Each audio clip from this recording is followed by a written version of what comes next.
evening, and welcome to Tabletop Trio Network here as we broadcast the Total Nonstop Racing League season opener here at Daytona International Speedway.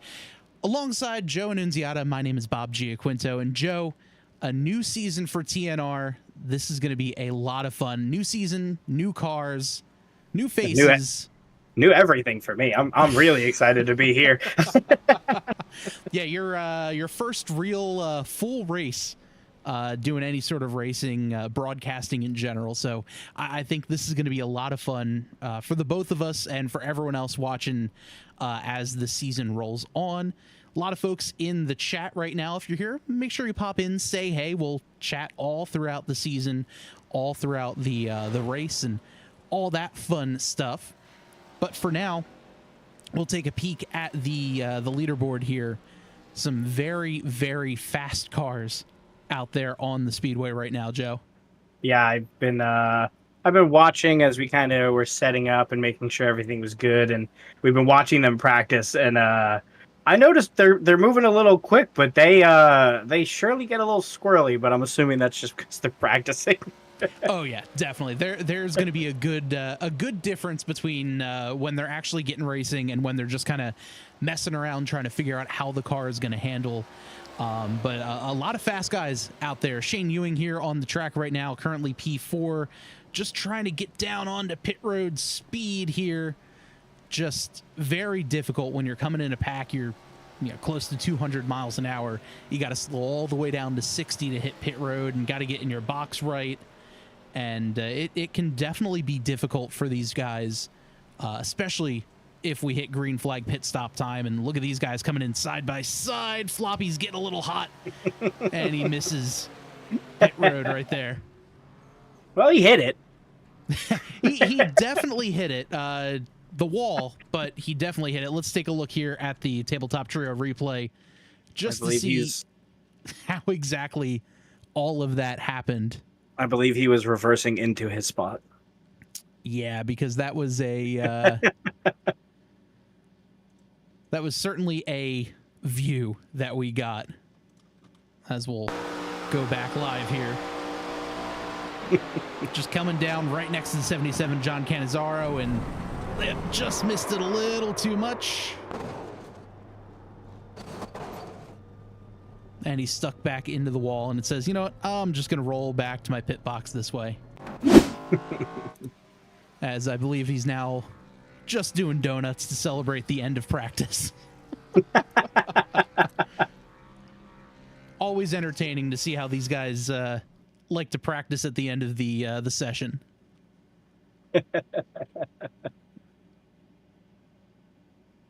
Garrick Leeson in the chat saying, let's have a good one, everyone. Thanks for checking in, G. Good luck out there on track.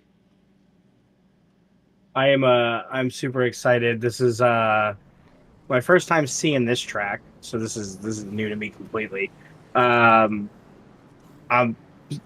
time with iRacing with you guys with this many people on the track. It's going to be a big race. That is for sure. And it's a double header tonight. So it's not only is it the season opener, it's the double header opener and the first two races of the tabletop triple race series with, it's basically a series within a series where every super speedway race, the drivers are going to be fighting for points, and whoever has the most points of the super speedway races is going to win a pretty dang cool prize at the end of the season. Still working on the trophy from last season. Going to get that one fixed and sent out to Bronson Stafford. But for the time being, it's going to be a lot of fun. Yeah, I can't wait. I wonder if we're going to start out real hot, if we're going to kind of go into this calm and collected. I am really interested to see where everybody kind of lands on the opener. Yeah, it's going to be interesting too, especially with these cars group qualifying. So if you pick up a single incident point, your lap is not counted. And when it comes to drafting, bump drafting is definitely involved. You just kind of have to get there. There's almost like there's a bubble of air that forms right beneath the car in front of you, and you kind of get in that bubble and just push the car as fast as you can. And we'll see right here as we ride on board the 28 of Jamar Dumas where, he's getting a bit of a push from Philip Scott. Scott says, all right, I'm getting a move. I'm going to get going. And now he's got the 88, who is Landon Burbage, right behind him. And now we're getting a little pack forming here in qualifying. Will Ratliff on the board first with a 48.01. More guys coming in. You're going to see this pack just start picking up more and more speed. 2.5 minutes left here in qualifying. Shane Ewing is going to go to the top of the board at a 46.17. There's Shane in that yellow and gold 32 Ford up the top line. Getting help from the 82 of Tim Johnston. Yeah, I see him starting to collect, So how many laps are in qualifying? It's a 2-minute session, and you can take as many as you need. In the chat, Garrett says, never seen Daytona get Peter Short back ASAP. Don't worry, G. Joe will not be here the next 2 weeks, so we're fine.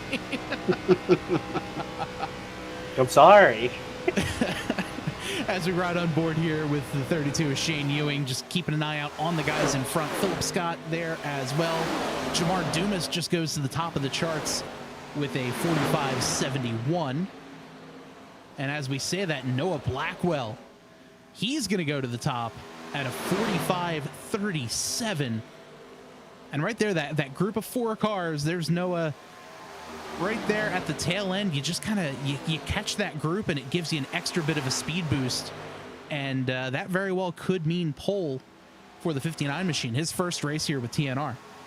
So I noticed that the cars were hitting about 190 to 197. Is that the bump draft is where you get that extra 5 to 8 miles an hour? Yeah, just kind of being in draft. Basically, the first car acts as a wedge through the air, and everyone behind it has a little less air resistance. And because of that, they can go faster, which is going to push the car in front of them to go faster. And the thing is with these cars, especially with the bump draft, these cars are different than any other NASCAR series car where the front end is lower than the back end of the car. So you're going to get that front end almost like a wedge, gets up and underneath the back end of the car in front, lifts the rear tires off, and is just going to send it off into the wall. So you can't really bump draft aggressively with these cars, but you just have to get into that bubble like I'd mentioned, just to kind of push the car forward and use the air to get them faster. So there is a perfect spot that they're going to be vying for that at any given time could go real bad to the person in front of them. Is that what I'm understanding? Pretty much. You have to be within that bubble, and you have to watch out for, cars slowing down, checkup going into the corner, anything like that, because one little tap lifts the back end up and around he goes. But as we're saying this, the clock has struck 0. So this is the last lap for everyone there involved. ASI Racing says, good luck, everyone. Thank you very much. This should be a lot of fun for tonight as we all come across the line. So far, it's Anthony DeBarro still on pole. His first race back with TNR in a while. Good to see the Dizzy Motorsports gang back with us.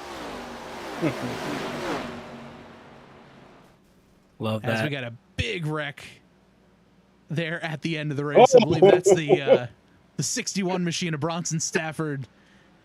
Went for a little adventure there. Very quickly became a helicopter. Couldn't sustain the lift. Well, the airport's right there off the backstretch, so I think that'll that'll do it. As we'll get back to live action as the field is getting ready to be on the grid eventually.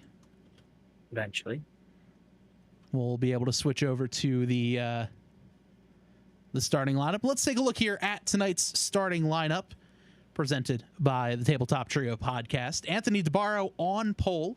Shane Ewing in second place. Inside of row number 2, Noah Blackwell in the 59. And on his outside, the 79 of Danny White. Row 3 gets us Josh Kreider in the 06. Brian Underwood in the 6, starting 6th.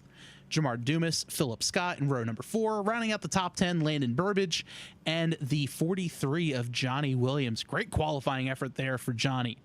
Row 12, or in row 6 rather, P11 and 12, Tim Johnson and Farrell Robbins in those positions right there. Adam Stewart 13th, Jason Shue 14th, Mitchell Adams in 15th, Mike Floppy Tellier 16th, John Canizaro Jr. 17th, Brandon Bookwald in 18th, Jeff Price in 20th, Jordan Kreider there in 19th as well. Will Ratliff 21st, Nick Cohan in 22nd, Josh Daniels 23rd, Jonathan Gaston in 24th. Bring up the back half of the field. Luna Albright in 25th, Bronson Stafford 26th, Chris Cabot in 27th, Garrick Leeson in 28th, and Robert Tripp rounds out our field of 29 competitors here for tonight's race. Joe, this one is going to be a ton of fun tonight. I cannot wait to get this thing started. Yeah, I was going to ask who you think your front runner is, and then I remembered that it's the season opener, and we really don't know. It is definitely going to be an interesting race for sure. There's going to be a lot of just differing strategies. There's going to be green flag pit stop in this race at some point, but we're definitely going to see a hectic fight of a race as this one goes on tonight. Yeah, I'm super excited to see how it kind of all rolls out. Yeah, as the field is starting to pull off the pit road right now. Next time they head into turn 1, they'll be getting up to speed, and we'll be ready to race here as the field just starting to get squared away. Really funny to see all these kind of older NASCAR style cars with like a brand new Mustang in the front. There's just something special about the Gen 4 cars. It's the one I always remembered because that's kind of like the last time, I guess, when I was younger, when I started, like when I stopped watching NASCAR. So it's kind of like, to me, the quintessential, like, that is NASCAR. Yeah, definitely. I mean, and there's a reason this body style has a has a soft spot, for lack of a better phrase, in NASCAR fans' hearts, where this was kind of the way a lot of folks got into watching the sport, and definitely a ton of power, not a whole lot of aero, easy to lose control of the car, just a very, very fun race to watch for these cars. And that's why TNR is back running these. They're a ton of fun, a lot of power involved, takes a lot of skill to be fast at these cars. So we'll see here as the pace car getting ready to pull off, and we will be going green shortly. Pace car heading down pit road. Anthony DeBarro, Shane Ewing on the front row, leading the field to green. Green flag is in the air, and we're racing here at Daytona. Everyone looking pretty clean so far off the bat. Everyone just trying to get in line, keep it clean, nothing too wild and crazy here, as we're all 2 by 2 by 2. Mike Tellier goes to the inside. He's going to duck down and tuck in line there on the inside. I'm wondering what everybody's mindset is right now. How close could I get? Are they nervous? It's your season opener. You know, we're not even a lap in. Do we get close? Do we get closer? Too far? I see someone went 3 wide there. Yeah, that's that is definitely one of the drivers to keep an eye out. That's the 97 machine of Mike Floppy Tellier, where, you know, a lot of people will call him the Canadian Dale Earnhardt for good reason. He is a master at these super speedways and is just a very talented race car driver in general. Put him in the draft, and he's definitely the one to watch here. It looked like the 35 of Robert Tripp might have gotten a little squirrely there. I noticed during when like we were watching them practice, when you come out of the turns, I guess because there's so much power in these engines, if you just tap the gas a little too hard, you spin out. Yeah, and with these cars too, aero is such an important aspect of these cars. It's very difficult to keep a handle when you're going 200 miles an hour. Yeah, that also makes sense. Yeah. I mean, like you were saying, all those cars have their own kind of with the bump drafting and everything else. I could imagine trying to go on the inside, hitting a wave of air, and then having to correct that without spinning or losing control. Seems like it could be a difficult task. That is for sure. And 3 laps into this one, everyone playing pretty fairly with one another. Just let's see, 21's moving up pretty quick. 21 machine is Nick Cohan. He's moved up 17 spots since the drop of the green flag. It doesn't quite look like he's done. Not at all. Here's Philip Scott all the way up on the outside. Ninja Phil not going to get a lot of help, but I don't think that's going to affect him as he's going to make a charge. They're 3 wide heading into turn number 1. Oh, this could only get more interesting. And the thing is with Daytona, it's a much more narrow track than Talladega. And yes, 3 wide is definitely doable. It can get a little sketchy, but with how good of drivers these guys are, 3 wide shouldn't be too bad. But once the laps kind of close down, it could get a little dicey. 40 laps here. We're going to do another 40-lap race immediately following this one. But out front, looked like Shane Ewing was able to lead that lap, and he's, well, I was going to say he's dropped back to 3rd, but he's still on the front row. Yeah, we've got a little bit of a parade happening in the front there. Yeah, on board right now with the 79 machine of Danny White. Just kind of bouncing between 1st and 2nd and 3rd. But everyone else just kind of minding their own business. Robert Tripp, because he got loose there a couple of laps ago, a little bit further back in the field. I see 27 Anthony DeBarro fell behind just a hair. Oh, a little bit of tapping. Just a love tap. Just a little love tap there. It looked like Jason Shue might have gotten a bit of a tap from the 88 of Landon Burbage as we ride on board with Shue. I'm surprised that the cars on the outside are able to hold the same position as the cars on the inside. Because I know usually, you follow the line, which is always, closer to the inside. But it seems like that doesn't seem to be the case here. Yeah, and it's one of those things where, as the 69 machine has caught the wall just a little bit. Garrick Leeson in there as well. He had a little bit of trouble, but they're all able to keep that one green. And they're going to keep going there. But yeah, Joe, and as you had mentioned, a lot of times, trouble! Oh. Adam Stewart gets involved and a whole lot of other cars. The big one here at Daytona, one on his roof. Oh boy. This was massive. Yeah, that didn't look good. That As there's a lot of cars they're still trying to wreck. The 72 there of Jonathan Gaston tried going back up the banking. He got a little bit stuck. And our first yellow of the day comes out here on lap number 7. Oof. I wonder how many cars are going to be affected here and what that means for the rest of the race. Who's going to be pitting? Who's going to be able to pull through? Yeah, let's take a look here at all that happened.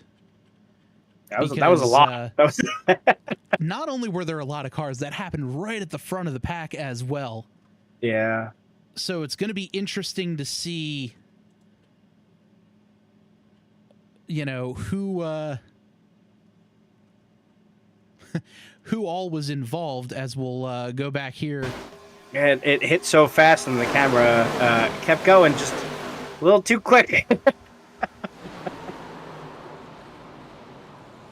As, yeah, it looked like the 21 got involved. Everyone else able to make it through as we were taking a look here at the 32 is Shane Ewing. Trying to find everyone else that was involved. We'll take another look here at the replay once more. Looked like it all started. I don't know if the 21 got help or if the 21 gave someone a little extra help. I couldn't quite tell if he just lost a little bit or if he just... So it's the all-white car of Nick Cohan right there, and yeah, I don't know if the 4 came up and got into him, but everyone else just kind of got involved. Very interesting. I see a lot of cars pitting. Yeah, we'll jump back live here just to see who's going to be where. Yeah, I wonder if that ends the race for a couple guys, or how bad the damage is. Yeah, I'm not entirely sure. So far on pit road, the 59 and Noah Blackwell, Danny White, Jordan Kreider in there, Brian Underwood, Garrett Gleason, Philip Scott, Landon Burbage, Tim Johnston, Adam Stewart, Jason Shue, Mitchell Adams, Brandon Bookwald, Nick Cohan, Luna Albright, Chris Gabot, Johnny Williams, and Farrell Robbins in. Looks like only about 10 cars did not pit on that one. So we started the day with 29. Yeah. Which means 19 were involved. I went to school for broadcasting and not math. No, so that is correct. That math probably ain't mathin'. Yes, assuming you didn't miss anybody on the pits, that you are correct. So we'll see what all this means for the rest of the field. So we might have a couple of different packs going up as this race goes on. Yeah, I wonder what that's going to mean for the rest of the race. Who took damage? Who is going to have a little bit of a harder time with vehicle damage and aerodynamics, and what that means for the rest of the race. Yeah, and I think the big key for this is for the guys who only got a little bit of damage. As long as they don't have engine damage, I think they're going to be okay as long as they're still in the draft. The minute they lose the draft, or if they have a bad start, or if the guy in front of them has a bad start and they fall back, they might be stuck and just kind of have to limp around for the next 30 laps. But for the guys who have engine damage, they're going to need to stay in the pack, and even then it's going to take a bit of a miracle to get back in with the pack. So I think a lot of these guys are going to say, all right, let's see how many points we can pick up now and just go for it in race number 2. Got it. Yeah, that's interesting. So with the points, how is that looking for this race for those who are either new or... They're going to be running the 1997 NASCAR Cup Series point standings. So 100 and something points for the winner and less there. Every lap led gets you 5 bonus points. The pole got you 5 bonus points. And leading the most laps gets you an additional 5 bonus points. So it's really going to reward the folks who can run out front, who can hang out front for the longest. But we'll see as we're getting ready to go back green this time by. Awesome. So, if I'm not mistaken, it looks like 1% dropped.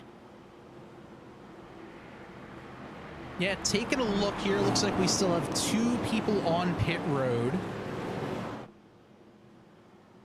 We'll throw up the track map here in just a second, just to see where everybody else is on track. Yeah, looks like 2 cars on pit road. A couple of cars either damaged and well off pace or just trying to play catch up. Mhm. But the pace car is in. We're going back green here. 11 laps up on the board. Green flag back in the air. Bronson Stafford gets a great jump. He's going to jump in front of his pseudo teammate Mike Floppy Tellier. Very interesting. So are there other racers here that have teams or pseudo teams or? Yeah, I mean pseudo teams. It all kind of depends on who's who's in which Discord, or Drivers the with guys that benefits? wind up working together. Yeah, pretty much.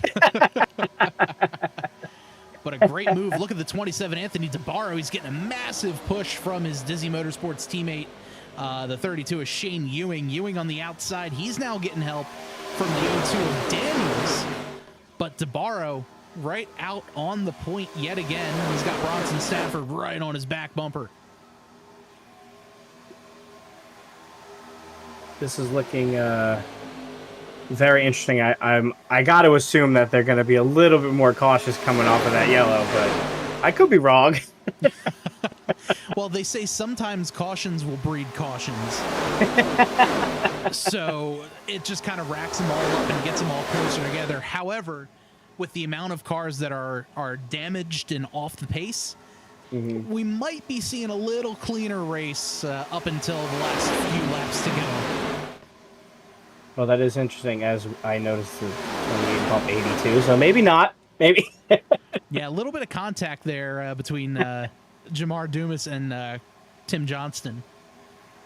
But all is well. They're back racing and still staying on, still staying pointing the right direction with all four fenders on. That's always important here at Daytona.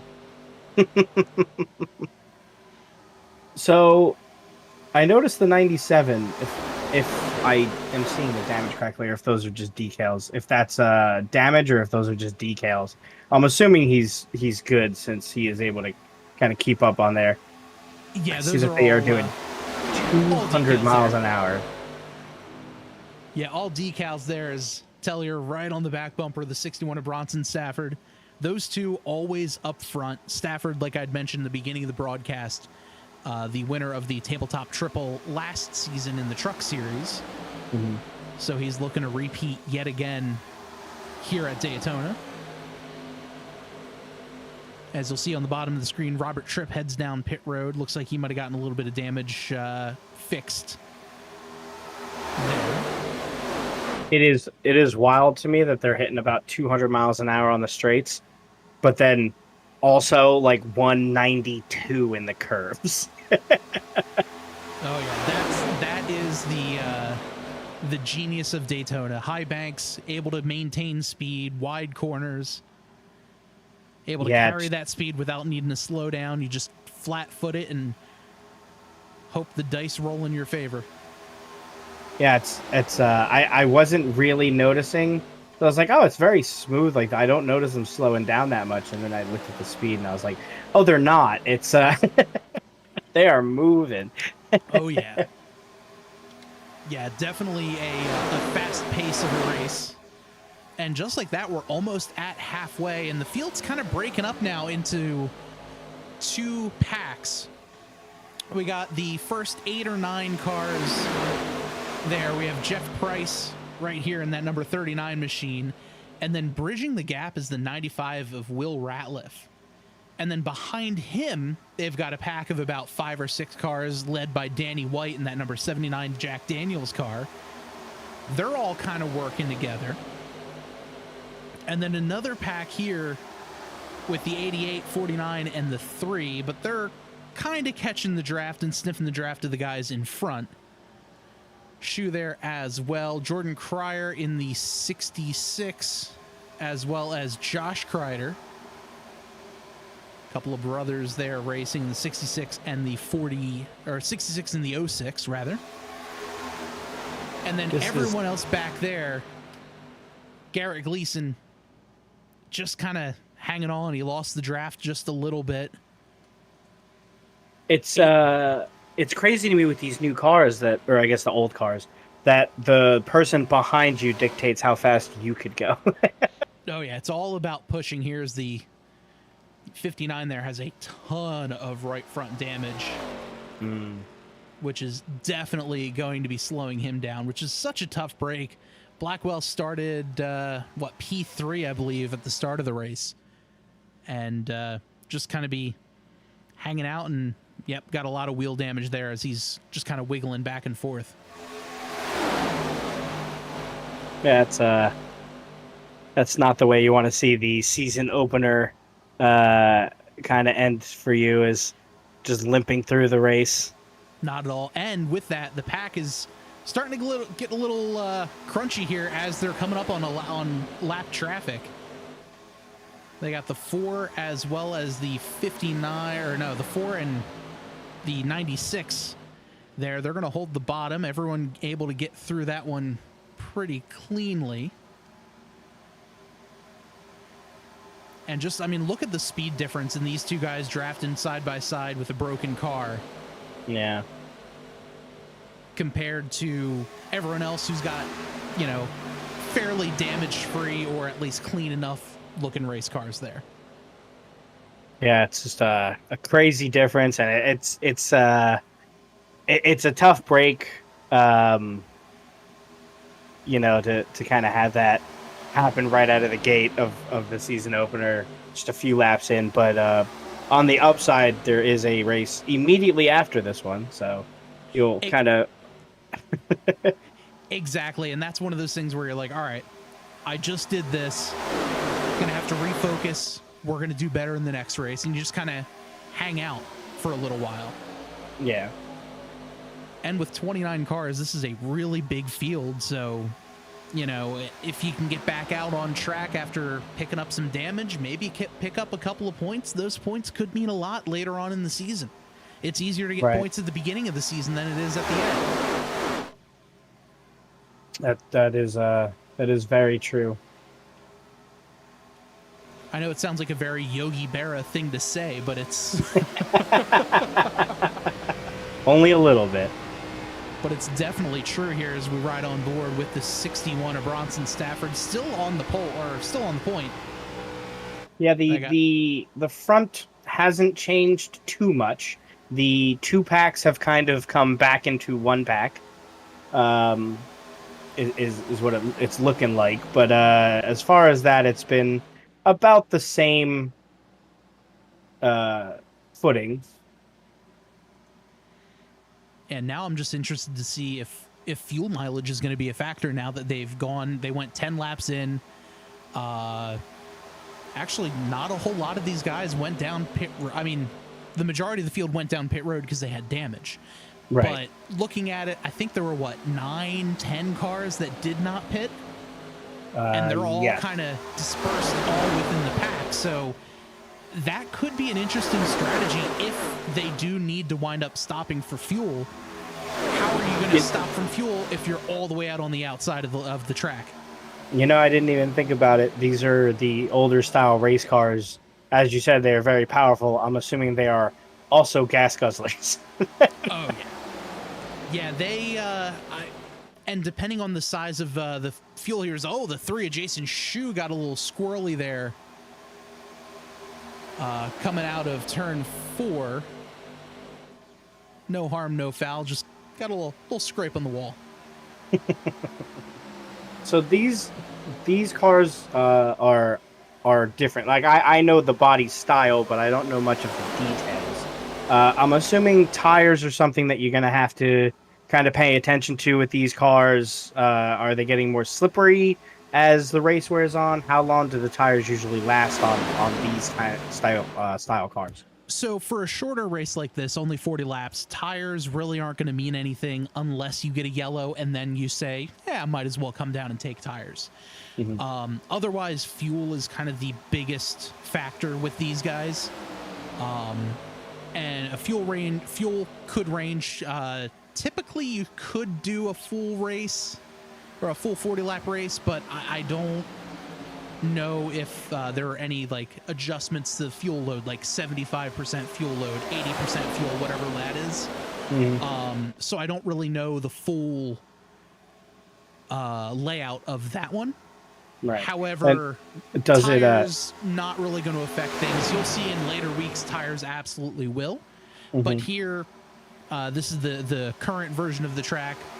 Fairly fresh repave. It's not like you're driving on sandpaper or anything like that, kind of shaving away the tires. So I don't think tires are really going to be that much of a factor here. Makes sense. Now, I'm assuming Daytona, and like we said before, these guys are basically foot to the floor the entire race. I'm assuming that is going to take effect on said gas. Definitely. And I mean, you're going to be in the draft, so drafting is going to save fuel. And it's the easiest way to kind of describe that is almost like you're driving down the highway stuck behind an 18-wheeler. You're going to be saving more fuel. You're going to be going slower, but you're going to be saving more fuel tucked up right underneath the back end of that 18-wheeler. And that's kind of what the draft is like here. You may not be able to, you may want to go faster, but a lot of these guys might actually be running about 80% throttle at this point. Just kind of saving tires, see how long they'll be able to stay out, maybe catch a good caution so they don't have to pit at all. Yeah. So what does that say for the 61 Bronson Stafford and 32 Shane Ewing, that there is no one in front to kind of catch a draft from someone? Yeah, they are using way more fuel than everyone else. They may still be going like 90% throttle, but they're still using a hell of a lot more fuel because they're the car that's going to be cutting through the air, as opposed to, someone like Mike Tellier, who's right behind Stafford. He's got a car in front of him. He's not having all that much air in front, and he's not having all that drag just kind of slowing him down. Yeah. So what does that mean for strategy with these kind of races? Like, you want to be in the lead because that's where you get the points. But if you're in the lead too long, are you going to burn gas faster than everybody else is? Is that going to, what I mean? Absolutely. Yeah, if you're in the lead, that's great, but it's also not great because you're going to be using a lot more fuel than the guys behind you. If I were these guys, I would kind of want to be in the position that maybe the 88 is. Not exactly leading. Actually, I'd rather be Jamar Dumas. One car behind me. I got a couple of cars in front of me. I can see the leader. I can see the pack. Let them wreck. I'll be happy to go around them. I still have an extra strategy. I can still be a part of the pack, but I don't need to, necessarily be there with everyone. Yeah. That's kind of where I personally would be more happy because I'm able to save a lot more fuel. I have an exit strategy in case they wreck in front of me. Always important. I have one car behind me, so if I get nervous with the way they're acting behind me or if they're pushing me a little funny, I can just pull over, let them go, and get right back in line. I'm not going to lose a whole lot of spots or a lot of time. I think that's kind of the go-to play. Got it. Yeah, it's really interesting. Everyone always says that NASCAR is like, oh, you just drive in circles, but there really is so much strategy to it, and then on top of that, every car is a little different, so the tech and strategy on that is different. It's just such a unique, interesting sport. Absolutely. And, right now we ride on board with the 95 of Will Ratliff. He has Josh Kreider right on his back bumper. And you see here, he's not exactly touching the back bumper, just right close enough to move that bubble of air like I was talking about, just to move it up in front and see how he got that much closer. That pushed the 95 ahead. And now he's going to slow down a little more in the corner. He's going to get a bit of a run, and he's going to catch right back up. It's such an interesting concept. I would have never thought that, like, I'm driving, the guy in front of me is going to dictate how fast I'm going. Like, the guy behind me is going to dictate how fast I'm going because I got my foot to the floor, but you're going to draft me up to go faster. So right here on the roll bar of the 32 is Shane Ewing. Ewing's got a couple of lap cars that he was able to get around fairly easily. Now he's got the rest of the pack looking behind him. That's the 82 of Tim Johnston. Nice Pontiac Firebird right on the hood of that machine. Gotta love it. That just, if that doesn't scream 2004, I really don't know what does. as we ride on the roof of the 32. That's your main pack right there. Kind of splitting everyone off is just after Jamar Dumas. Looks like Jeff Price leading the second group. Jeff right now in P11. Coming up to 10 laps to go. Fuel could be interesting here as the lapped car of the 59 machine just pulls over and says, all right, go ahead, guys. You're good. Yeah, I'm really interested to see what the fuel situation is going to be. We're in lap 31. We got 9 to go. I wonder if it's going to be starting, like, when is the be a little bit more aggressive gonna start happening? I think we might start seeing it soon. I think they're starting to spread out a little bit more. We might see, you know, some splash and goes. These top 3 guys here have not pitted. Mm-hmm. So, you know, they might be sitting here saying, all right, we're either going to checkers or wreckers, or we're going to pit, get some fuel. As long as we pit together, we should be faster. We'll be able to push each other a little bit better. And, you know, hope for a caution or hope someone runs out. But, you know, this is a genuine question. I don't know if these guys have enough fuel to run the whole race, especially the guys who did not pit, and especially more so the guys who are out front. Right, the guys who have been out front. It's going to be really interesting to see the ending to this race. What's going to happen? And on top of that, they've got a couple of lapped cars coming up. They're pulling up right now to the 4 of Adam Stewart.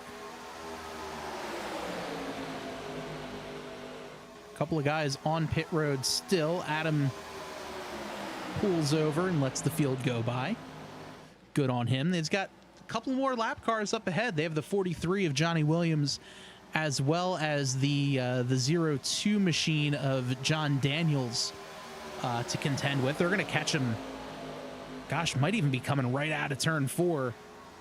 As when the field they're races into 3. Now, what is the etiquette for you know, lapping someone? What do you pull over? Do you kind of just let them by? Basically, hold your line. Oh, Jamar Dumas gets a little bit of help. The 25 of Chris Cabot there as well. They stay green, as we'll take a look here at what happened on the Tabletop Trio replay. Just saw a bunch of grass is all I caught. That was certainly interesting, as we'll take a better look here at all that happened. Eventually, there we go. So they're side by side. Looks like got a little bit of contact with the Sprite car, able to save it through the grass. Because if he went down pit road, that's a penalty and a half. Really? And pretty much a race ender, even though I'm sure the admins would clear his black flag and say, all right, no, you're good. Clearly it wasn't intentional. Yeah. I will applaud his recovery. That was got right back into the thick of it. And because of that, Dumas lost a ton of time and a ton of spots. He's back in P14 now, as they're 3 wide there. Oh, shoot, catches the apron a little bit. He's getting a little squirrely. Somehow he was able to save that. That was incredible. The front of the pack is not as interesting as the back is at this point. It's still looking about the same over here, but the back seems to be there's some interesting things going on back there. Well, as you're saying it, we are in crunch time now. 5 laps to go. This could certainly be an interesting race. Yeah, I'm wondering. Stafford got a little squirrely. You might have gotten some help from the 97 of Mike Tellier. Yeah, I'm wondering if you know, that 97 and 82, if they're going to be starting to try to make moves, go 3 wide, go outside, inside. I'm wondering what So we do have the out of bounds line here at TNR where you cannot pass anyone below the yellow line. So you're going to be looking towards the outside. And look at this 97 right on the bumper, 61. Little bit of a tap there. That's okay. Anything more, though, you're going to wedge up underneath and lift the back end up, and around they go. I'm noticing the bottoms of these cars are very clearly designed for turning with that weird looking suspension steel thing they got going on down there. Yep, that's the track bar mount to help adjust the height of the right rear tire. And oh, the 97 gets picked up just a little bit, sent back a little more.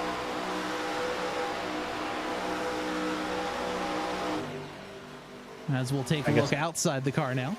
I guess that's what we were talking about, where they're going to start pushing it. They're going to start pushing the issue a little bit more, and a lot of these guys up front, they all know how to win. And if I'm anywhere in this front pack, I'm both saying, all right, this is my chance. I'm going to win this. But I'm also saying, all right, I'm probably going to end upside down on my lid. It's only two ways it could go.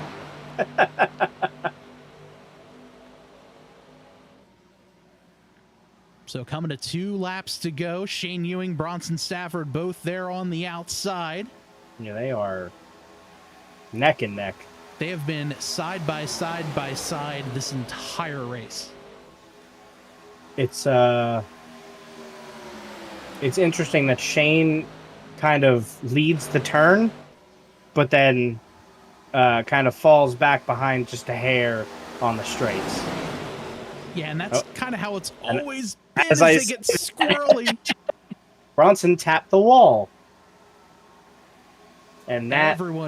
Everyone had to take some evasive action there. As we're coming to the white flag. One more lap to go. Shane Ewing at the point. Tim Johnson right behind him. Unfortunate for Bronson that he tapped the wall and lost a couple spots, but I don't know if he's going to try to make it right back up. Here comes a couple of cars on the outside. That is Anthony DeBarro and the 32, or the 25 rather, Chris Gabot. Gabot catches the wall. DeBarro's going to have to slide in right behind Stafford. 3 cars in the top lane. Now DeBarro takes a peek to the inside. Oh, trouble. The 97 goes around. We're going to keep it here with the lead pack as the white flag is still out in the air. 3 wide heading into turn number 3. Shane Ewing on the inside. He's got Tim Johnston right behind him. Bronson Stafford trying to side draft. Can't quite do it. One last effort here for the 28 or the 82 of Johnston at the line. We're going to get a photo finish. Oh, Shane Ewing is going to win this one. Wow. A gap of 0, 0, 0. Oh, man. What a finish. Wow.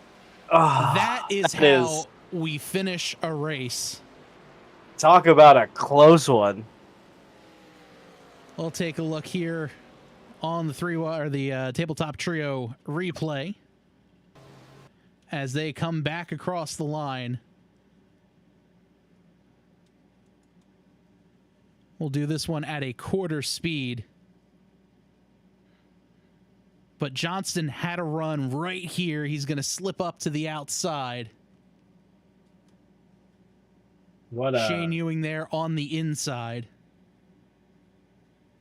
What a crazy finish. I thought he had him. But Shane Ewing, our winner here. Bronson Stafford third. Tim Johnston there in second, side by side. And that's it right there. Absolutely wild. What a finish. What a finish. Let's Shane does some donuts.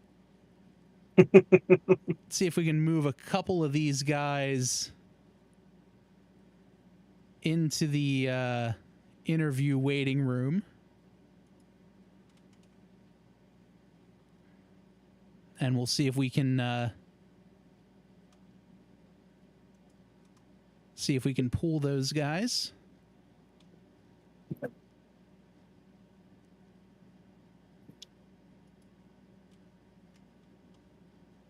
Let's see if I can move them in. Bear with me 1 second here as we're still trying to figure our all of our stuff out. First broadcast and all. Yeah, it's what a way to start it.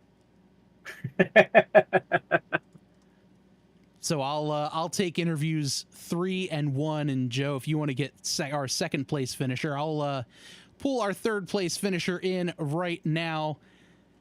And joining us here in the broadcast booth, finishing P3rd, Bronson Stafford. And Bronson, what a finish! Take us through those last couple of laps, leading a lot of the race, but coming up just a little short, finishing P3. Yeah, we started like 26, and I got it in qualifying and wrecked it, so I didn't even get any real time, so it was just kind of figuring it out. We got the lead, and unfortunately, we caught lap cars with 2 to go, and I like literally 5-6 laps ago, Mike and I were talking, I was like, you can't go 3 wide anymore with how tight it is, and then we were forced to do 3 wide, and I think the whole top line got the wall because of it. And just not enough time to regroup it and get it back. So it was fun. Like the Gen 4, I don't know. It's really, really tight now, though, which is weird. You know, I was going to ask because we did see a lot of guys getting super tight, especially coming out of 2 and 4. And I'm assuming that was definitely felt in the car there. Yeah, I honestly, I felt like I didn't have a right front after about lap 25. If there was a caution, even with like a green-white checkered, I was going to pit tires on it because I think you could have been Dale Senior with tires. Like it was so tight. Wow, that's actually really good to know because I didn't expect tires to really be a factor here. But Bronson, before we let you go, first, congratulations, and do you have any shout outs to give our viewers here? Scott Northworth's team. We always run good at these types of tracks, and Mike and I were zooming once again. Obviously, it's nice to see a broadcast come back with you sacrificing racing though, which is a shame. But obviously, you know, we appreciate it. We fun. I'm not running this season regardless. Really, like I just showed up tonight because I like super speedways, but we'll see what races I run and. We'll see what happens. So it's cool to have broadcasts with you guys, and obviously Mike and Garrett. They've been doing this for so long now, and it's still going. Fair enough. Well, Bronson, congrats there on P3, and we'll get that trophy for last year's tabletop triple sent out to you as soon as we can. Yeah, eventually. Congrats again, and looking forward to seeing you out there in the next race in just a couple of minutes. Yeah, thanks, guys. All right. Well, that is our third place finisher, Bronson Stafford. We'll take a look here and chat with our second place finisher. I believe, Joe, you've caught up with the 82 of Tim Johnston. Yep. Hey, how are you? Crazy finish there you got, Tim. Yeah, that was a lot of fun. Got a little damage off that first wreck, but I was able to get. I think it was only about 30 seconds repair. It was in the right rear, so got that repaired, and then just kind of stayed up front and tried to go for the win there at the end, and didn't quite have enough. Yeah, I really thought you had it. What was it? 0.002 seconds. Crazy photo finish. I noticed you were kind of a little behind, and then you kind of just snuck up there. How did you kind of get your way into that? Well, I was trying to try to save a little bit of right front heat, because I was noticing, being on the bottom, you had to lift a little bit or you push right up into the second lane. So I was trying to kind of save a little bit, but the 2 laps ago, white flag comes out. It's time to go for it. And I think what may have helped me get to that position were those lap cars running low. When we went up to the middle, it seemed like it messed with the air a little bit with the guys that gave us the middle lane, and they kind of brushed the wall and lost some momentum. So, but yeah, like I said, it was an absolute blast. That's it was a crazy finish. We were following you, and I was like, oh, he's in the middle. I don't know. And then all of a sudden, you were right in the front, and I really thought you had it there. Do you have anybody you want to shout out or anything you want to say? Yeah, just thanks to all my Dizzy Motorsports teammates. I've been a part of Dizzy for a long time now, and congrats to Shane. It was a great win, and thanks to you guys for putting on the broadcasts and TNR for hosting these and setting up a great league to race in. Awesome. All right, that is our second place finisher, Tim Johnston, and we're gonna get Tim back to his Dizzy Motorsports teammates now and pull in our winner of the first race here of the doubleheader here at Daytona, the number 32 of Shane Ewing. And well, Shane, congratulations on the win. What a wild last couple of laps. Talk us through, especially that last lap, you and Tim side by side at the line. Yeah, it was crazy. The low line was awful tough. As tight as the car was, especially coming off the corner, it would just kill your momentum. And the guy behind you was so tight going in. We just couldn't get as close as the guys on the outside. So they definitely had an advantage, and really just thought I was just going to be fighting for a good finish. But I think a couple of those guys got up in the wall a little bit and killed their momentum. And then I thought Tim and I were just going to cruise easily and fight it out between ourselves. But they got a hell of a run to get back to us. And Tim went up there partially to help me and partially to it was a shot for him to win. But I think he gave me a little help there. I think he might have been able to do it. But fortunate, yeah. And in these deals, you got to have good luck. And my good luck was barely missing that wreck. I'd fallen out of the lead there just a lap before it happened and barely missed it. And then was able to get up there, and you need to have some friends, and I had a damn good one. My teammate Tim Johnston right there with me, and 4 Dizzy cars in the top 10, and all Dizzy front row. I think we made a statement here the first race. Hopefully we can back it up for the next one.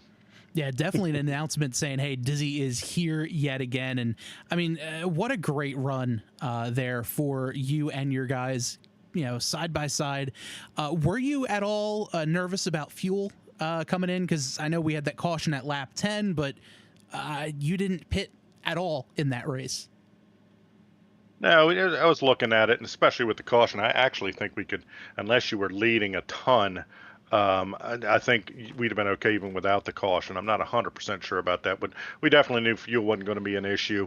A lot of those guys just came in, the majority of them to fix damage from that big wreck, and then maybe a couple of them just to maybe have a slight tire advantage there at the end. Tires do matter a little bit. She was not too fun to drive there that last 10 laps. Well, we'll let you get back racing, get you ready for race number 2. But before we do you have any shout outs? Just all the guys at Dizzy Motorsports, they're a blast to hang around with and race with, and I'm proud to be here with them. Proud to be here at TNR.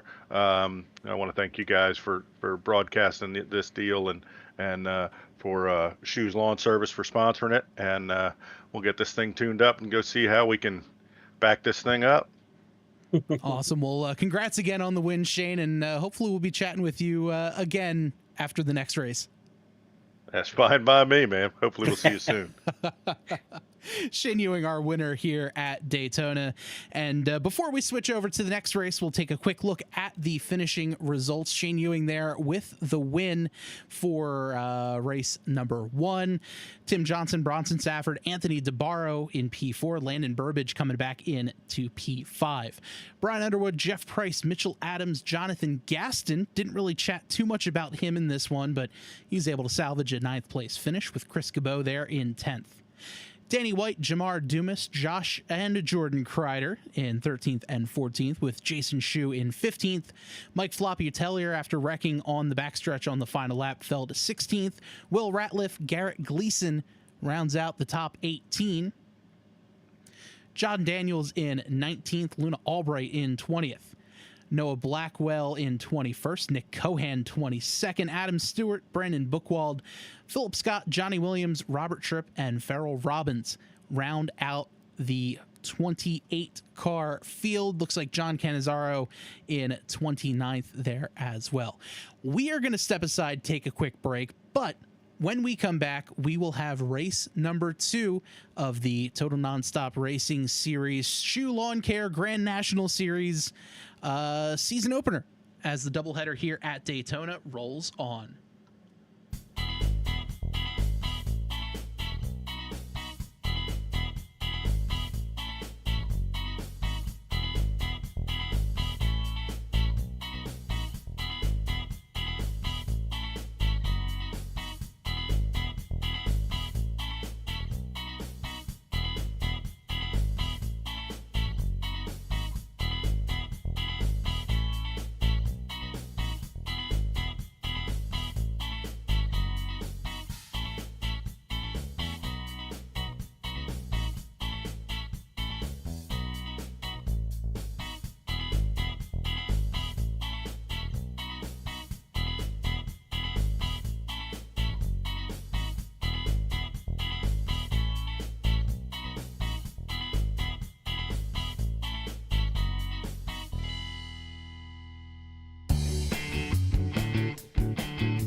as I think we just got our audio issue fixed.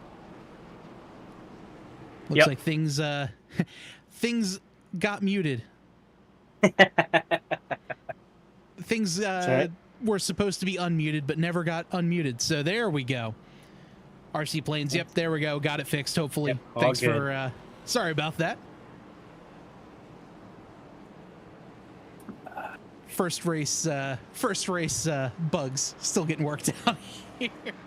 Yeah, you know, couple things here, couple things there. Slowly but surely, we're gonna get things figured out here as the season goes on. Yeah, we caught we caught one in Twitch that was like no audio, and I was like, no, I think it's fine. No, no audio. Yeah, you're right. There we go. So We'll get it eventually, you know. yeah. So does it look like just do we just lose 2 in that, or 3 or 4? Or how many people ended up pitting? I see someone's pitting at the moment, right? Looks like 6 cars wound up pitting in general. Philip Scott, Bronson Stafford, Jeff Price, Luna Albright, John Daniels, Robert Tripp, and Chris Gabot all wound up pitting. I wonder how much of that is. I wonder how much of that is damage and how much of that is I got tapped. Might as well, throw on tires or something. It's only 3 laps. I don't see why you would, but Yeah, I don't think tires really are going to be it. Maybe guys coming down just to top off with fuel, just to say, hey, I don't really know what's going to happen with this Rex or with this race. If there's going to be more Rex, might as well get fuel. Or there's some guys that say, you know what, I'm more happy just in the back of the pack, let them all wreck, and I'll move my way up as the race goes on. So I might as well take some fuel while I can. yeah, it makes sense.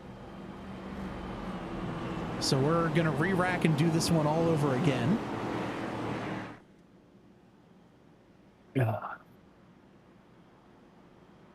Fantastic camera here from the track cams for Gourmets folks. Yeah, these are awesome shots. This is a great shot right here on top of the catch fence as everyone flies by. Well, I mean, right now a firm 70, but Hey, this is highway speed. Thank you very much. isn't that crazy that they don't look like they're going that fast? And that is full highway speeds. Anywhere else, you'd be yelling for, there's children, slow down. Right. But here it's like, I don't even think they're going that fast. But RC Plains says pitting now is a very Philip move. I agree. Just kind of getting himself ready to go, kind of waiting for everything else to hang on and getting himself in position for later on in the race. If you missed it, Philip was caught up in a lap 10 wreck in the first race and just kind of had to trundle around at the back. Meanwhile, here out front, pace car is off. We're back green, starting off lap 5 here at Daytona. Race number 2 of the Daytona doubleheader here at, Daytona. proud of you. Not a great start for the 28 of Jamar Dumas. Tim Johnson out front. He's got the 29 and Noah Blackwell in behind him. Mitchell Adams there as well. Adams going to get a run pushed up to the outside. He's got Jamar Dumas right on his back bumper. Everyone else jockeying for position down the back straightaway. They're right now a little bit more spread out than the normal we've been used to. I guess once we hit a couple turns, it's all going to kind of suck back in and be right back to where we left off. Yeah, a couple of 3 wide in the middle. That's Nick Cohan. He's got Jonathan Gaston to his right side. Green and white looking machine. Love the color combo.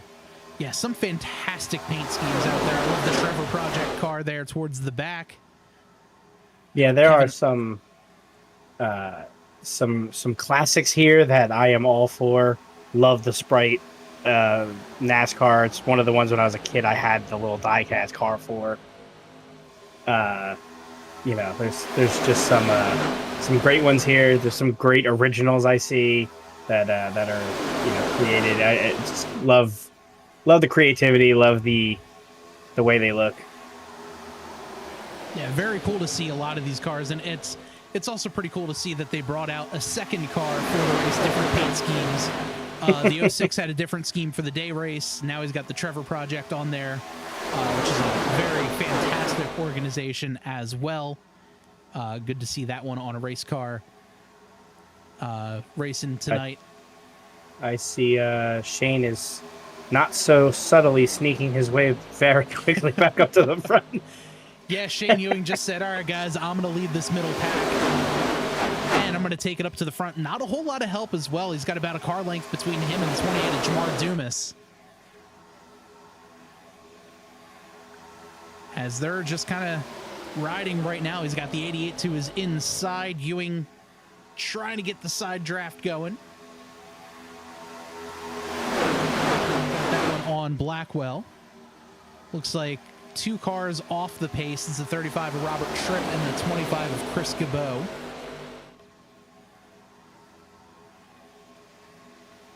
So interesting to see kind of the strategy changes between the 2 races. Yeah, just to see, all right, the first one, kind of a feeler out, like, okay, I know what my car can do now. I know what the tires are going to say. You know, I know how all this is going to work. Time to be a little more aggressive now. Yeah, really going to be interesting to see what happens in another, I'd say 10 or 15 laps, because they were saying a couple of them, a couple people were saying that the tires got a little slippery on them. And I feel like if everybody's pushing a little bit more aggressive this race, knowing what the cars could do, that plus the tires being a little bit slippery is going to be very interesting. Yeah, I think that's going to be, and I think too, Whoa.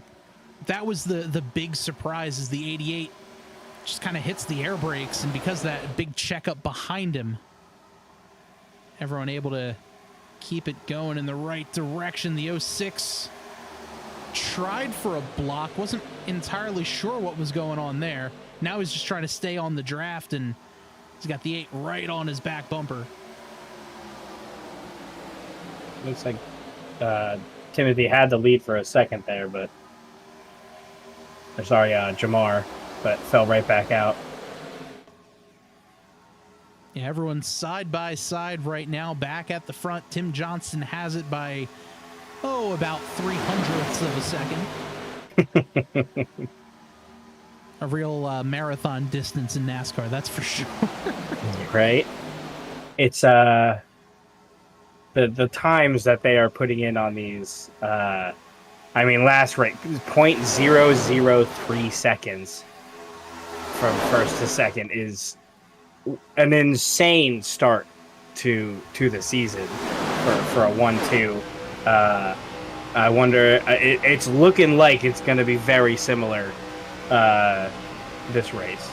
Yeah, definitely. And taking a look here, I mean, wind is 11 miles an hour. I mean, it's 89% humidity, 77-degree temperature, cloudy skies. There's going to be a lot more grip in this race because of the cooler temperatures compared to a day race. So I think we might see some speeds getting a little faster. I think it could very well be very interesting as you take a look here in the lower right-hand corner of the screen. That's got the driver's steering wheel trace. As we take a look at Jamar Dumas, look how cool he has his steering wheel. That is through there, and trouble! That's the 06 around in the background. That's John Kreider. We're gonna keep this one green as he's able to keep it out of the wall. Yellow flag is out now. Let's take a look at all that happened, because it looked like there might have been a little bit more than just the 06. And I thought he saved it. So we'll take a look here. We'll get the camera angle going. Let's take a look here. It's the 06 machine, the top row. Looked like the 6 checked up, got in the wall, and Adam Stewart got up and underneath of him. I don't know what took so long for that to turn yellow. I think because he was off the track, and it might have been a manual caution by the admins, because that was definitely a large enough wreck to warrant a caution. As we go back to live action, the 06 still there trying to catch up. And yeah, all because the 6 might have caught the wall just a little bit. That slowed him down big time. As the 25 Chris Cabot getting a bunch of damage fixed. Same with Adam Stewart, I mean, he was up and underneath the 06. We'll take a look at that one now on replay, because that was a wild ride that he saw. Yeah. I would say set it to a hood car or hood cam, but I think that's a little too much. Well, let's take a look here, because you'll see on this one, as we go to the broadcast, at the very top, 06 just comes down and around he went. And that was the cause of the yellow right there. Yeah. You can see those nice tire thuds on the hood there. Yeah, definitely a decent amount of damages. There's a ton of cars now on pit road. Looks like just about everybody, maybe the top 10. Yeah, the top 11 cars stayed out. Again, a very interesting strategy, because we are now 14 laps in. They knew they had a little bit of tire issues. You see a lot of the pack pitting, and I'm assuming they're going to be changing their tires. It's going to be a really interesting green flag. Yeah, I mean, and especially too, a lot of guys just trying to fix damage. Robert Tripp had damage from the first yellow. Garrett Gleason just heading down to fill up on fuel. He might have gotten just lost with the draft as well. Robert Tripp in there. Like I had mentioned, Brian Underwood, Josh Kreider, who took that wild ride down the backstretch. He had gotten into the 6 car who had caught the wall, which is what brought out the yellow. And then Chris Cabot, Adam Stewart just fixing damage from both wrecks. I believe Adam was in both, and Chris might have caught some of the wall there on the first yellow.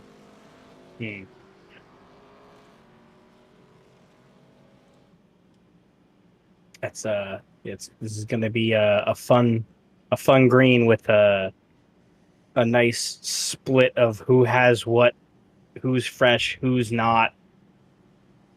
Yeah, and I mean, taking a look right now, the top 8 cars have not pitted.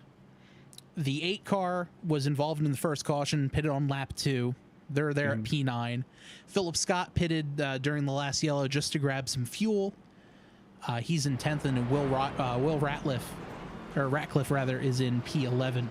Also want to extend a big shout out to Vinny Valvano. A little under the weather, so he won't be racing with us this season. But Vinny, if you're watching this, we're thinking of you, man. Hoping to see you back out on the track with us as soon as you can.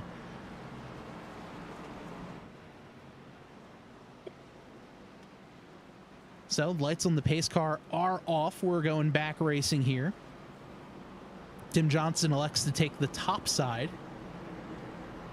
because he's got his teammate, that number 21 machine, Nick Cohan, right behind him.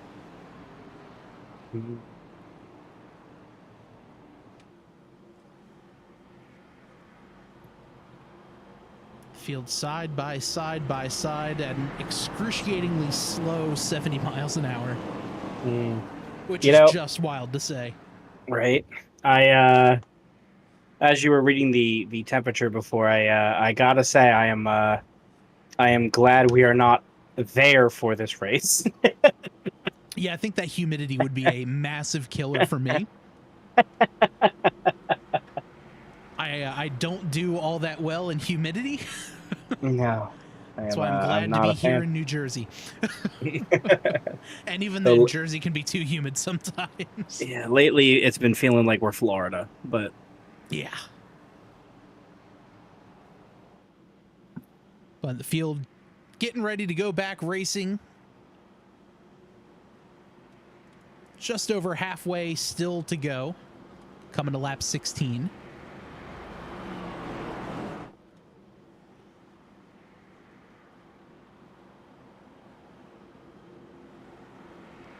Pace car getting ready to make that hard left-hand turn.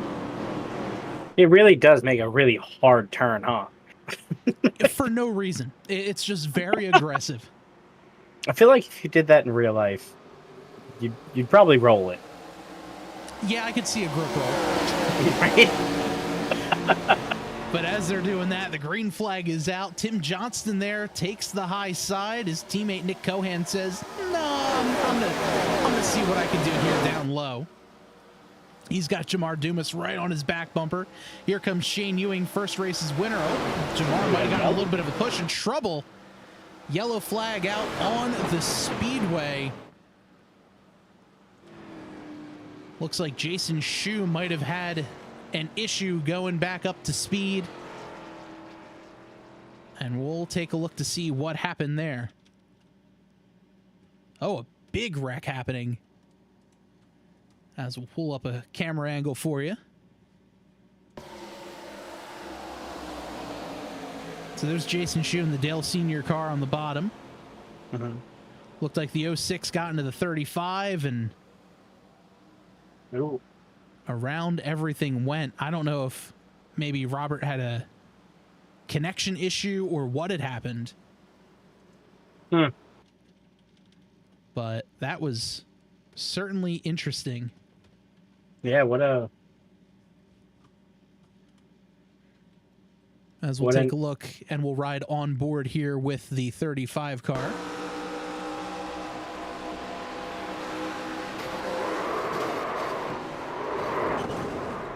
Yeah, just kind of got turned around. 'Cause let's take a look here. We'll back this one up. It's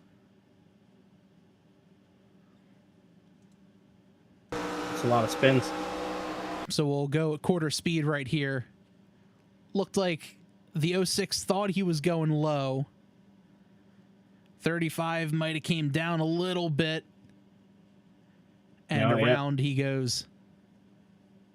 It's crazy. That little tiny tap is all you need.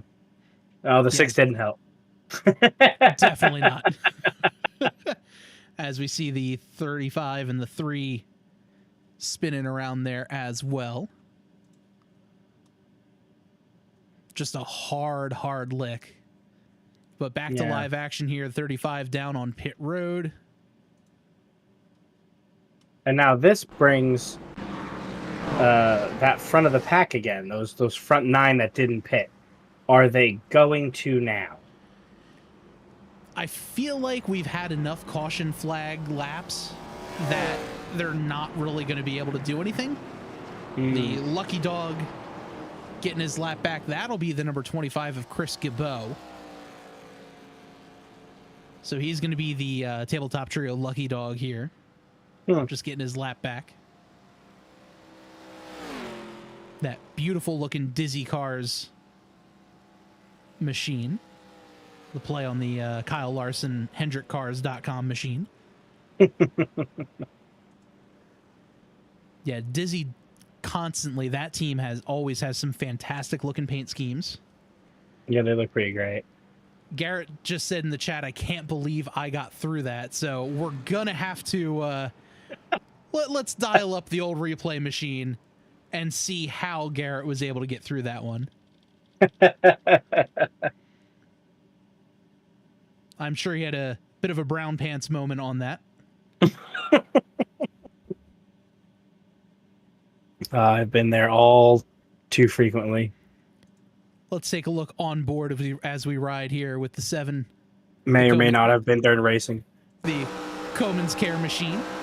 So there's the 35. He gets turned as the 06 comes down, grabs the 3. 6 in the middle as well. The 02 coming down, able to dodge the 35. Oh boy. 3 comes up into the 49 of Mitchell. Somehow he was able to get it going. Wow. What a save there by Garrett. But as I was scrolling through the replay, we'll fast forward this one just a little bit. I think Garrett might have had an issue getting on pit road.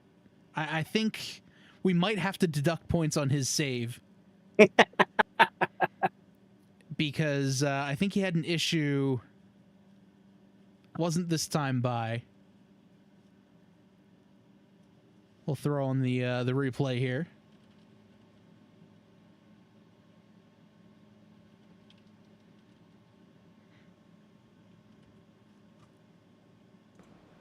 So here's Garrett coming to pit road. Oh, the 60 and the 06 came together, and whoop! Oh, that's not ideal. That's, I can't even blame Garrett for it. Normally it would be Garrett's fault, but yeah, I can't even blame Garrett for that one. Yeah, I don't think that one's on him. But we're back to live action here. Lights on the pace car are off. We're going to go back green. 21 to go at the line. If you're watching this, wherever you're watching, whether it's on Twitch or on our YouTube channels, thank you so much for joining us. If you like what you see, feel free to like the video, subscribe, follow along. We race here at TNR every single Monday night. Broadcast goes up around 8 o'clock Eastern time. Qualifying at 8:05. Race at 8:10. Not all double headers, just for the super speedways that we're going to be running. Mm-hmm. I'll try to post a picture of the schedule on our Twitch, so it'll be on the it'll be there for you to see when and where the races are for you to watch. Got a lot of folks following along on YouTube. Thanks to Jimmy 6x, Ace High Racing, RC Planes, Jeff Price, all for following along on YouTube. Much appreciated. As we're back green. Well, we could definitely say they are a bit more aggressive this time around. Only slightly.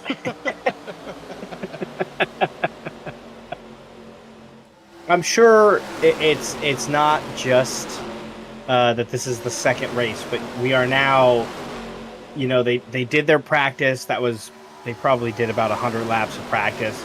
Then they did their qualifying. Then they did their racing. Then they qualified again. They're probably about 200 to 250 laps in so far. Oh yeah, they are. They're definitely experts at how the track is handling. I'm sure it's just one of those. All right, let's just get to the end of the race. Try to move our way up. Try to figure out what's going on. I would assume on top of that is a little bit of fatigue starts to set in. Doing this many laps. It's got to be. Oh, that's a big one. Oh, that's a big one. Huge wreck on our hands. I saw a car in the air for an extended period of time. And there's a car currently sitting on top of our camera. That's the 32 of Shane Ewing. I think that was the one that was in the air. Jamar Dumas missing a front end. I don't even know if he's going to be able to make it. Yep, he's not going to make it back to pit road. Wow. Huge wreck.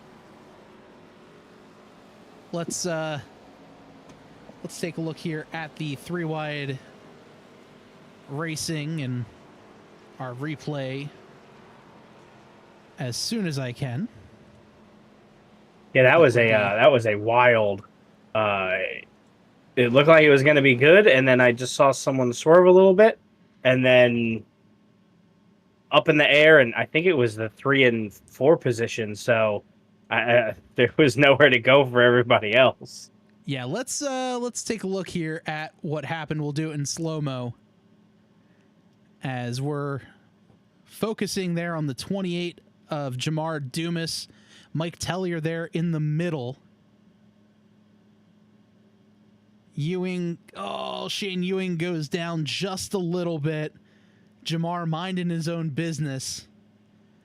And he gets sent head on into the wall. He gets sent in the air. As the rest of the field scatters, he's riding the catch fence. Hey, in Tony Hawk's Pro Skater, that would have been like 3,000 points.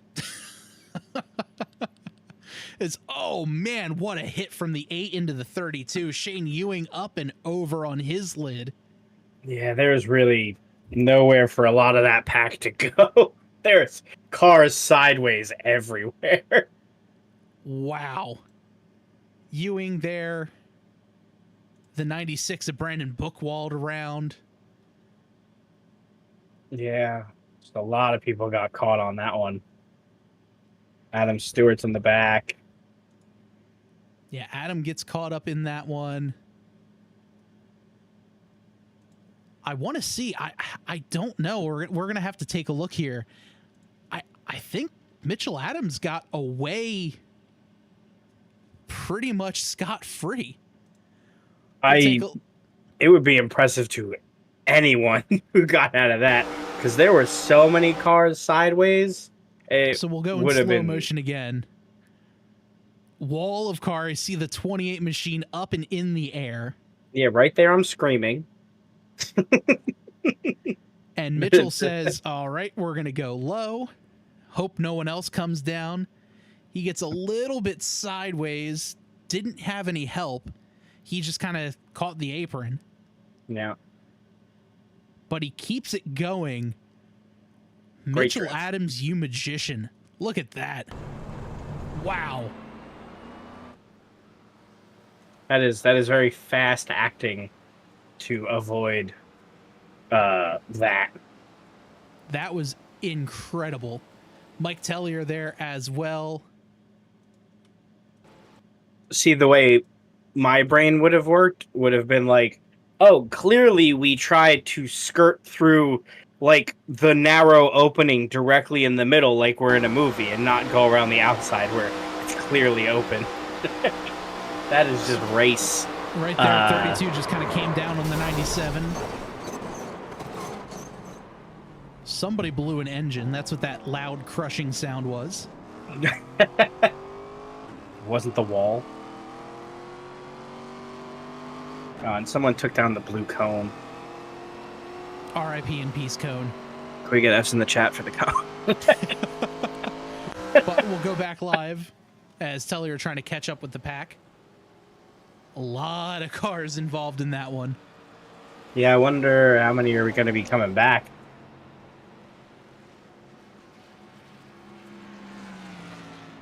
Yeah, it looks like Stafford trying to catch the field. Jeff Price is already there.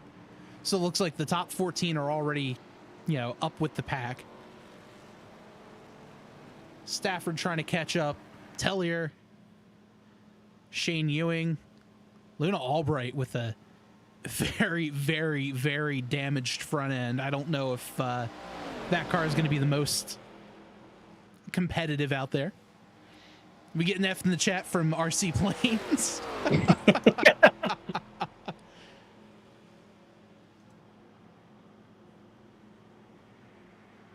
But here's the field on the backstretch, 2x2, getting ready to go back green.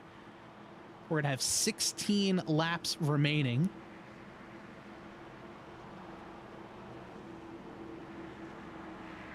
As the O2 there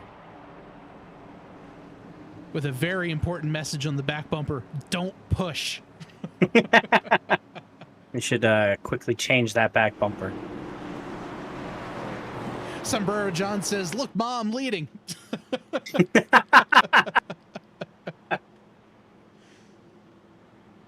It's always great getting the insight from the drivers in the chat while they're running.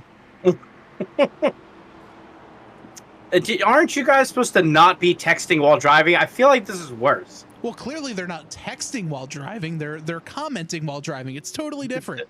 They're commenting while racing. It's and following, don't forget. And following. Pace car is off. Here comes Daniels. Green flag back in the air. He's going to pick up those 5 bonus points for leading a lap. Nick Cohan there on the outside. He's getting a big push from his teammate, Tim Johnston. Almost too big of a push there as Cohan goes to the outside. They're side by side into turn number 1. I got to give him props. If I tried to comment while attempting to stay in line, there would be a caution on the caution because I'd be against the wall. And as we say that, I'm getting reports the Landon Burbage might have just had an incident. Mm. As we check this one out. Yeah, Burbage just coming off the pit road in front of the pack, and yeah, it looks like he was damaged, and he's just going to pull that one off to the side. Meanwhile, out front, Tim Johnston in the lead. He's got the 06 right on his tail. That's Josh Kreider. Nick Cohan there on the outside with Blackwell on his tail.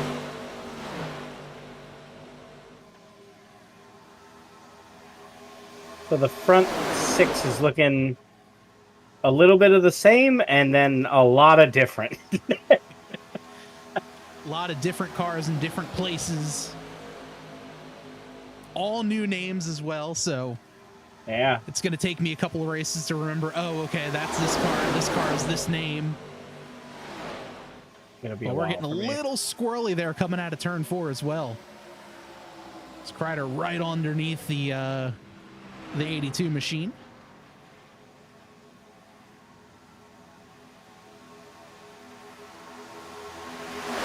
Just some great fighting going on. And everyone keeping this one clean with the amount of wrecks that we've had. It's still really great to see all of these cars still able to compete in this pack, as we've got a ton of lap traffic on the way. Yeah, how many do we have still in this race? Still running. I mean, in this main pack, there's about 16 cars. And from 17th on back, looks like they are just kind of scattered all across the track. So about 16 right now in the main pack. This is not and terrible. 6 of them in the first 2 rows as the 61 kind of backs out and says, no, not for me right now. 2 sets of 3 wide, huh? What could go wrong? Nothing could possibly go wrong now. Yeah, we had the first 28 laps to kind of sort this out. Let's go 3 wide. And I think that's exactly what they're saying. They said, all right, I understand how my car handles. I know what's going to happen. A lot of them came down pit on lap 22. So they have fresher tires now, and they're kind of, they're putting the car to its limits now, and maybe even a little bit beyond that, as a few cars are just starting to trail back from the main pack just a little bit, still within the pack, but not enough to sit there and say, I'm going to be right in with this. If they do wreck, I'll be able to avoid it. Yeah. But I want to give a huge shout out to this guy, the 25 of Chris Gabot. Gabot was a lap down, involved in an incident there in the very beginning of the race, got the lucky dog, and now he's sitting pretty here in the top 10 racing for what could possibly be a win with 11 laps to go. Yeah, what a I was gonna say an underdog, but he already got the lucky dog. You can't be the underdog and the lucky dog.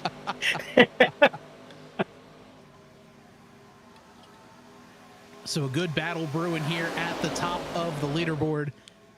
Nick Cohan in the white and black machine, unsponsored. Tim Johnston there in the Firebird-esque car. He's going to take the point heading into turn 3. We got the 06 of Josh Kreider in there in the Trevor Project machine.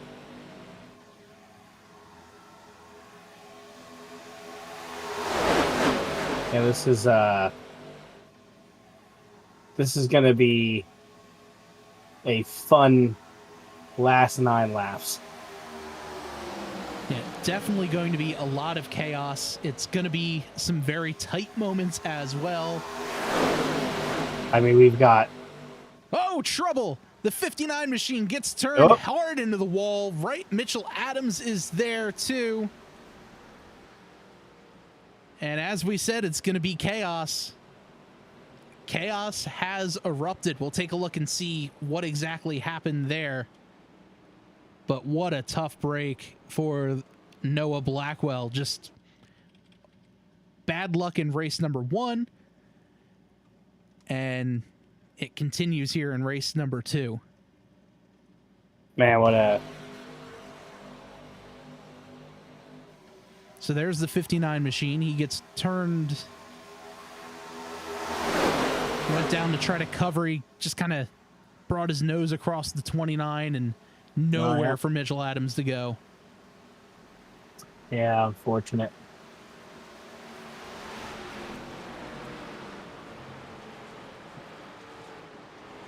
Take a look just to see that from a different view. I'd have to imagine that after crashing straight against the wall, that I don't think he's going to be coming back from that one. No, I don't think so either. So we're on board with the 59. Yeah, he just kind of came down across the nose.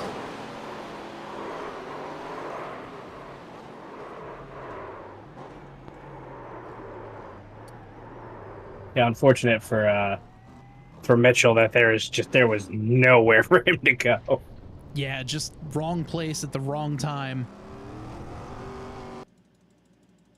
Doesn't look like he took a ton of damage, so hopefully maybe he'll be good. Or let's see if he's gonna roll into the pits. Doesn't look like it. Yeah, so here's on board with Mitchell now. Yeah, as we watch this replay, he is rolling into the pits.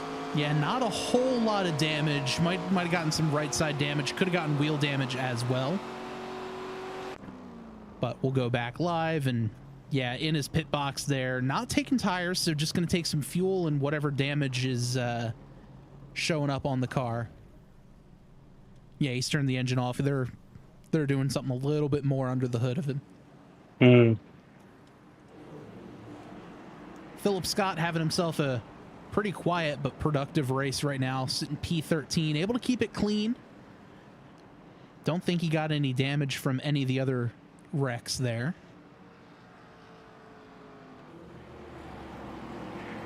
Jeff Price will. Yeah, for those who have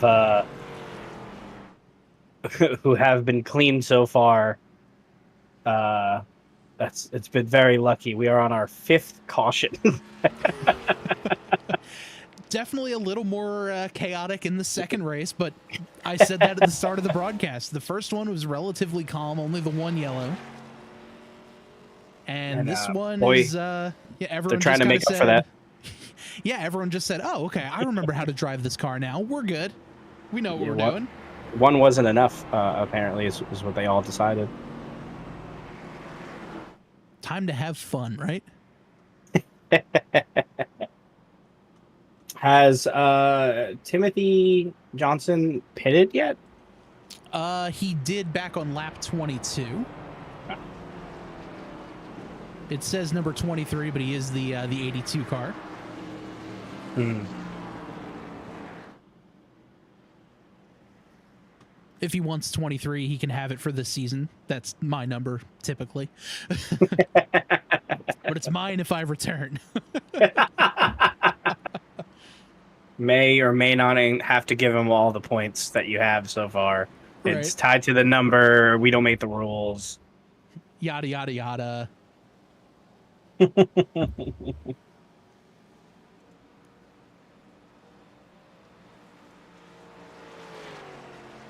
Nick Cohan out of Nazareth, PA, home of the Andretti's.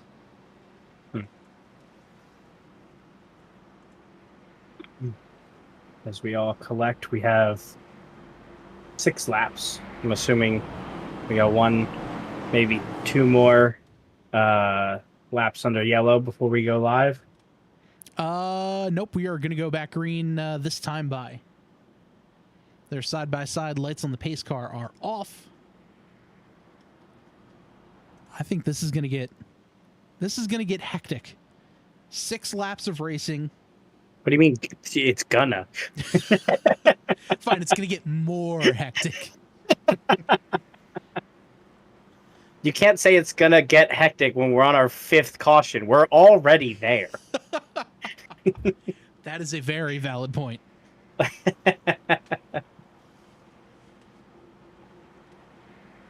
And again, if you like what you see, feel free to like this video, give us a follow, subscribe on YouTube, follow us on Twitch. Going to be doing this every single Monday night from now until December. It's been a broadcasting blast. live.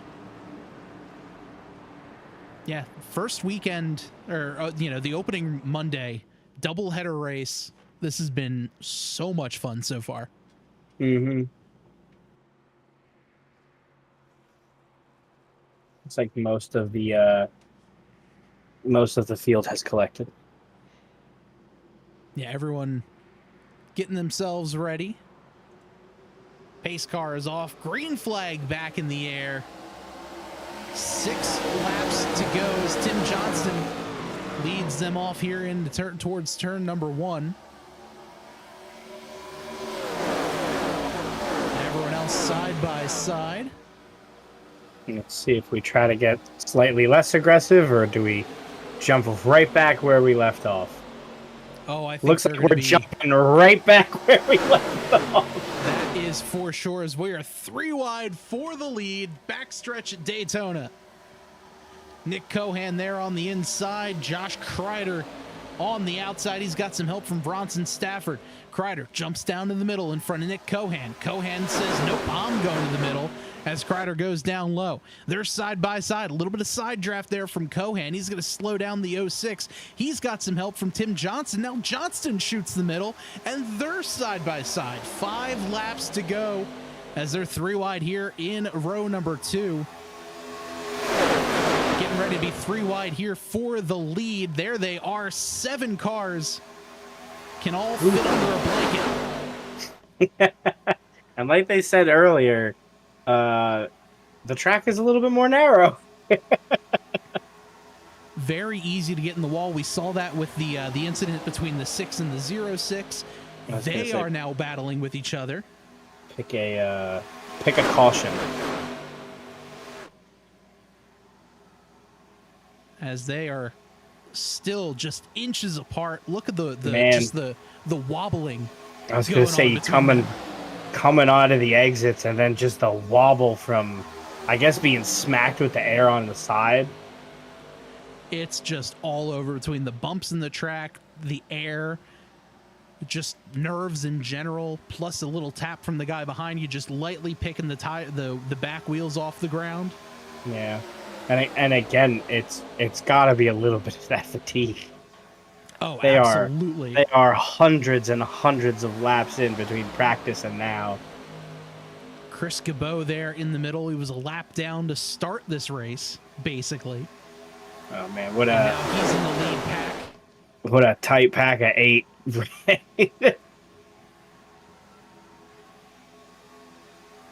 This pack is absolutely energized with 3 laps to go. And Tim is off by Nick. Again, 0.006 seconds. This is going to be interesting here. 2.5 laps remain. Nick Cohan getting pushed by Josh Kreider. Tim Johnson, his teammate there on the outside, with another dizzy teammate behind him, and Chris Cabot. Mike Floppy Tellier gives a little push there in the corner. They're going to slow down enough for Bronson Stafford to catch up. And there's the 0-2 as well, and they're going to start to separate just a little bit. I wonder if there's going to be lead. I wonder if there's going to be another photo finish, or are we going to have someone steal it? I don't know what's going to happen. Well, we've got a lap and a half to settle things here as they're side by side by side by side. 3 wide yet again for the lead. Mike Tellier this time on the outside. He's got Tim Johnston in middle. And Nick Cohan down on the bottom. Cohan leads it. He's got Kreider down underneath him in P2 on the inside line. Johnston Cabot in the middle. Stafford Tellier there. White flag in the air. 1 more lap to go. Oh, this is close. They're 3 wide for P1 through 7. Yeah. Tellier falls back just a little bit. He's waiting to try to get a big push from his teammate Stafford down the back straightaway. There's the push. Here comes Tellier on the outside. He's next to Johnston. Johnston not able to block. He's going to have to rely on a big push from his teammate, who doesn't have much of a push from the 39 of Jeff Price out back. On the down low, here comes Nick Cohan. Kreider, Johnson gets turned. Cohan gets turned. Cohan upside down. Underwood is going to take this one. What a finish! What a finish as they all wreck across man. the line. Brian Underwood, out of nowhere, Now there's that steal I was talking about. is gonna steal that one. By not moving. Everyone wrecked around him. What a finish. As we'll throw this one into the tabletop trio replay machine. Oh man, talk about a finish. I don't know what just happened there. First of all, let's ride on board with the 6-car, our eventual winner. He's third in line when this all happened. So he gets hit, gets forced down low, as everybody races and wrecks behind him. Insane. Just the chaos behind it. I have no idea what just happened there. That was I don't even know. I was trying to follow. I don't know who triggered what. Yeah, 27 got cornered. And look at that. Jeff Price finishes third. Backwards. Was he? Where did Mitch end up with placing? Because he was far back. Yeah, look at that. There's Mitchell in the orange and blue 49 machine. Yeah. Mitchell came across in P6. There's the 39, sideways heading towards the infield. As the 6 crosses the line, the 25 crosses the line, and the 39 is backwards. Yeah. So you were talking about Chris. I feel like you willed him into second. I really think I did, as man, he was a lap down, and you're definitely going to have to ask him that when we get to the when we get over to the replay or the interviews again, because that was intense. Oh man. I mean, this is the last lap here. We'll let that one play as we start dragging some guys into the interview room, as we'll try to get the top 3 guys into interview waiting. We'll move Chris into the waiting room as well, but we'll let's start off these interviews. In third place, we've got just what an absolute finish here, as we're going to bring in the third place finisher for tonight's race, driver of the number 39 car, Jeff Price. Jeff, I don't even know how to describe that last lap. What did you see from your vantage point? Well, it was all coming together, and then it wasn't, and then it was. So it was really strange. Like, you know, I suck at super speedway, so usually I'm the guy that tries to hang back and grab a position, but that middle was just too enticing, so I got up in there and just was pushing as hard as I could, and next thing I know, they were wrecking in front of me, and I'm like, oh, opening, oh, never mind. And the next thing I know, I'm sliding across start-finish line backwards and then up into the catch fence and sliding down the rest of the straightaway on my lid. So, no, that was those 2 races were a blast, man. It was a lot of fun. I'm glad to be back in the series. Yeah, I cannot believe you know, because we have the replay of the last lap going right now. Entering turn 3, I think you were back in 8th or 9th in the middle there. And I'm thinking, all right, it's going to be one of the guys in like the first couple of rows, maybe on the bottom. And then just everyone kind of came together at the same point. And next thing you know, I see you sliding backwards across the line. That was wild. Yeah, like literally, I was just letting off the brakes and just hoping I could make it. Like I was gonna be fine with the top 10, really. 'Cause like it's like, no, you know, Daytona's duels. We'll do okay here. Next thing you know, I was like, okay, I'll take that. That makes my night. Like it seems like every wreck that happened in that second race was right next to me. So like either I was dodging it to the apron or getting hit, one or the other.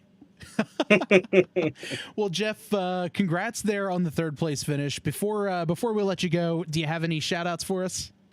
Yeah, big shout out for Back Channel Productions on YouTube. He's stuck with me for like 6-7 years now. Major supporter of mine, so I just want to thank Nick over there. And you know, they do all kinds of monster truck stuff, little old arena stuff that has kind of a niche community, but it's a lot of fun to watch those. Dirt racing, all kinds of stuff. So check out Back Channel Productions. Y'all for broadcasting. Got subscribed over to y'all, so hopefully we can get y'all some more subscribers over here too, and then everybody in the series to putting this on. It's a load of fun. Awesome. Well, Jeff, congrats again on the 3rd place finish, and looking forward to seeing you next week at Richmond. Absolutely, I'll be there. All right. Well, that's Jeff Price, our 3rd place finisher here for tonight's race. In 2nd place, Joe, I believe you've caught up with our 2nd place finisher, the driver of the number 25 machine, Chris Cabot. Yes, Chris, wild race for you. You were down a lap at some point. You got the lucky dog, and then you end up finishing 2nd. Yeah, it was wild. I got caught up in that big wreck on the first lap. I had quite a bit of damage. It took me till over half the race was over before I got the thing fixed. So yeah, quite the interesting race tonight.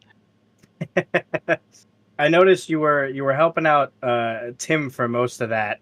Was the plan to kind of push him up to get the win, or were you trying to sneak through at the end there? Yeah, Tim's a teammate of mine. I was trying to stick with him. I wanted to push him to the win. It sucks that, you know, in the first race tonight, he missed out by just a couple inches. So it would have been cool to get him the win tonight. That was my plan, was to push him. I was not trying to split the middle, and I ended up kind of screwing both of us, I guess. Well, looking through the replay, I don't think you really had anything you could do. I mean, again, congrats for 2nd. It was a crazy replay as we were trying to follow what happened at the end there. Do you have any shout outs that you want to? Yeah, for sure. Got to thank all the fine folks at DizzyCars.com, all my teammates at Dizzy Motorsports, and the admins here at Total Nonstop Racing. We've been racing in some other spots. Came back to TNR. We're really happy to be here. Hope it's a great season.